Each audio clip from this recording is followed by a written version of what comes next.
আজকের এই ভিডিওটা অতি গুরুত্বপূর্ণ। দেখা মাত্র প্রত্যেকটা বাংলাদেশী নাগরিক এটা ভিডিওটা শেয়ার করে দিবেন, কারণ আমি যে তথ্যগুলো দিচ্ছি। নমস্কার, আমি তরুণ ঘোষ। আপনারা যদি আমায় জিজ্ঞেস করেন এখন যে এইচসিও বৈঠক হয়ে গেল, তারপরে নতুন কি ডেভেলপমেন্ট আছে, আমি বলবো নতুন কোন ডেভেলপমেন্টের খবর এখনো পর্যন্ত আমার কাছে আসেনি। তবে আপনাদের দেশে দুটো ডেভেলপমেন্ট হচ্ছে। এক হচ্ছে সেনাপ্রধান ওয়াকারুজ্জামান যে কোনো সময় তার তক্তা পালট হতে পারে, নিশ্চিত। এখন তিনি ভারতের কথা শুনে দৌড়দৌড়ি করছেন নাকি নিজের গর্দান বাঁচানোর জন্য দৌড়দৌড়ি করছেন, সেটা এখন বড় প্রশ্ন। সেটা ভবিষ্যৎ বলে দেবে। আর একটা খবর হচ্ছে ডক্টর মোহাম্মদ ইউনূস তিনি প্রাণান্তকর চেষ্টা করছেন বিভিন্ন দেশে যোগাযোগ করার। ফ্রান্স, ইটালি, জার্মানি, তারপর আপনার কি বলে স্পেন, যে কোনো একটা ইউরোপিয়ান দেশে গিয়ে তার থাকার জন্য ব্যবস্থা করবেন, এরকম একটা চেষ্টা উনি করছেন। অলরেডি ফ্রান্স না করে দিয়েছে, ইটালির মেলোলি না করে দিয়েছে, জার্মান চ্যান্সেলর না করে দিয়েছে। এখন বাকি রইল আর দু চারটে দেশ, কিন্তু ইউএই আর আপনার সৌদি আরব এরা না করেছে কি করেনি সেই খবর এখনো পর্যন্ত আমাদের কাছে এসে পৌঁছায়নি। তবে উনি প্রাণান্তকর চেষ্টা করছেন। এদিকে দেশের মিডিয়াকে দিয়ে এমন ভাবে একটা প্রচার করছেন যেন কিছুই ঘটেনি, কিছুই হবে না, এরকম একটা উনি একটা পরিবেশ তৈরি করার চেষ্টা করছেন। সেখানে বড় খিলাড়ি হচ্ছে গিয়ে ওই ডাস্টবিন শফিক। তিনি এখন এই পুরো মিডিয়াকে কন্ট্রোল করছেন। আর একটা নতুন খবর যেটা আপনাদের চোখের সামনে তৈরি হচ্ছে, আপনারা কতটা ধরতে পারছেন কতটা ধরতে পারছেন না তা আমি জানি না, কিন্তু একটু খেয়াল করলেই বুঝতে পারবেন যে আপনাদের চোখের সামনে কিছু একটা পরিবর্তন হচ্ছে। ভোরের আলো ফুটতে লেগে গেছে, নতুন সূর্য, আলো দাও আলো দাও। আমি দুটো ভিডিও আপনাদের দেখাই। আগে তো চুপি চুপি হতো মিছিল, এখন দিনের বেলা হচ্ছে, রাতের বেলা হচ্ছে আওয়ামী লীগের মিছিল। আমি বলেছিলাম না, এ হচ্ছে গিয়ে এখন সংক্রমণ ব্যাধির মতো ধীরে ধীরে ধীরে ধীরে ছড়িয়ে পড়বে। সামনের দিনগুলোতে আরো বেশি হবে, আপনারা একটু ওয়েট করুন। 6 মাস আগে পর্যন্ত মানুষ আমায় অতি বড় আওয়ামী লীগ আমায় প্রশ্ন করতেন, আপনি কি করে বলছেন এই কথাগুলো। তখন আমি বলেছিলাম সময় বলে দেবে। কেন বলে দেবে সময় সেটা আমি বলছি, কিন্তু আগে ভিডিও দুটো দেখুন।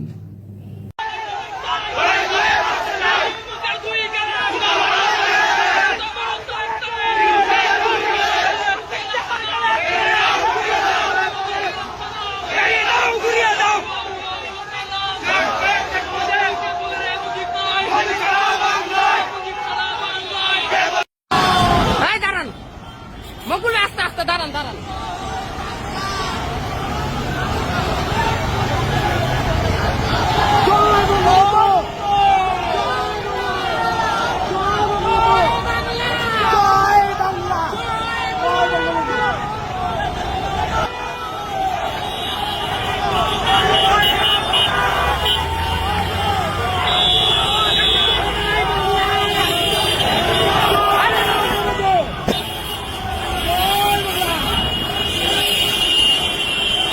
এখন বুঝতে পারছেন, আগে রাতে হতো, ঝটিকা মিছিল হতো, এখন ঢাকার বুকে, নারায়ণগঞ্জের বুকে বিশাল এখন মিছিল হচ্ছে, রাত্রিবেলা মশাল জ্বালিয়ে, মশাল মিছিল যাকে বলে, আর ঢাকার বুকে বাইক নিয়ে আর একেবারে নিয়ে ধীরে সুস্থে যাচ্ছে, কোনো ভয় নেই। না আছে পুলিশ, না আছে আর্মি, ধারে কাছে কেউ নেই। এখন আপনারা বলতে পারেন এরা সমস্ত বাইরের লোক, না, এরা সমস্ত হচ্ছে ঢাকার আশেপাশের লোক। এসে তারা আস্তে আস্তে জড়ো হচ্ছে, এবং দেখবেন এই খুঁজলে দু একটা আওয়ামী লীগ করে না সাধারণ মানুষ তাদের ওই মিছিলের মধ্যেও রয়েছেন। এখন আমি এই কারণে বলতাম, সময়ের জন্য অপেক্ষা করুন, সময় সবকিছু বলে দেবে। কারণ কি জানেন? কারণ হচ্ছে ভারতবর্ষ কোনোদিনও মুক্তিযুদ্ধের সপক্ষে শক্তি ছাড়া আর অন্য কাউকে এই বাংলাদেশে টিকতে দেবে না।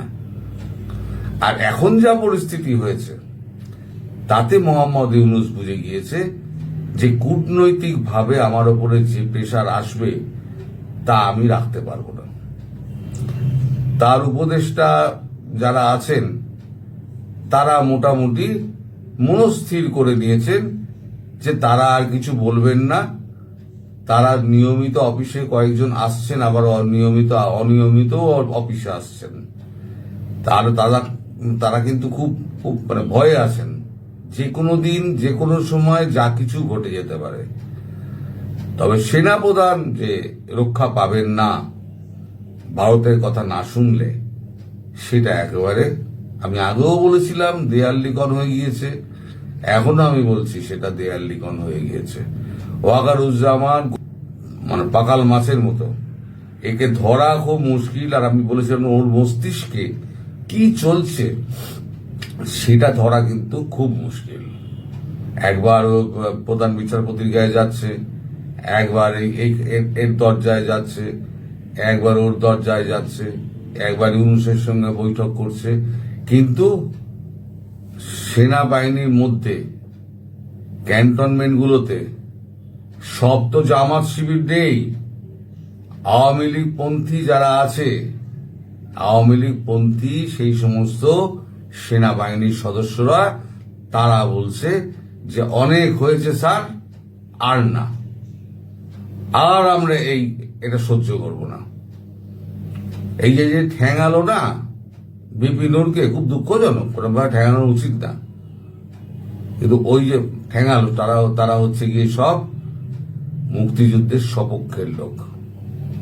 তারাই মেরেছে,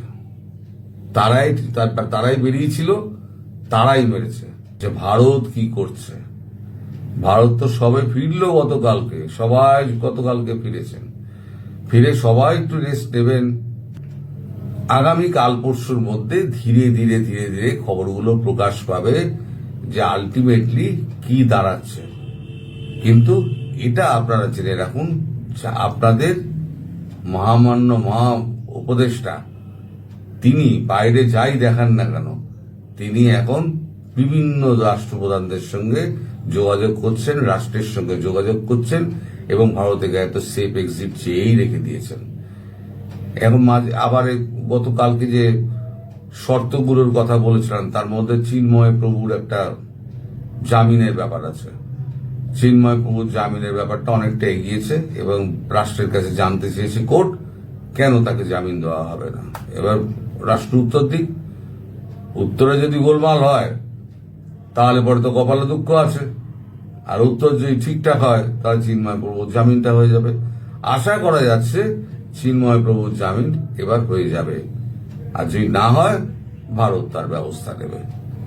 তবে মুক্তি সূর্য আবার উঠছে, সূর্যোদয়ের দিন দেখা যাচ্ছে, সেটা হচ্ছে এই মিছিলের বহর দেখুন বেড়ে চলেছে,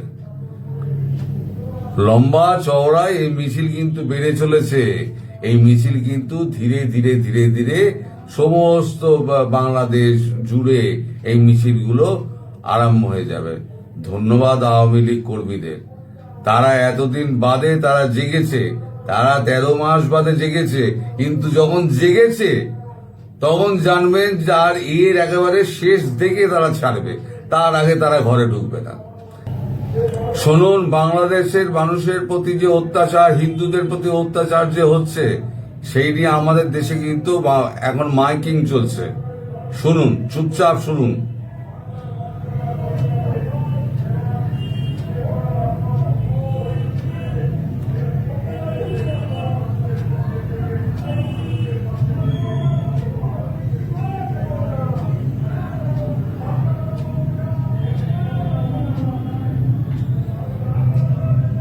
পুরো বাংলার বাঙালিরা পুরো রাস্তায় নেমে গেছে। বাংলাদেশে হিন্দুদের হাল যা হয়েছে আর বসে দেখা যাচ্ছে না।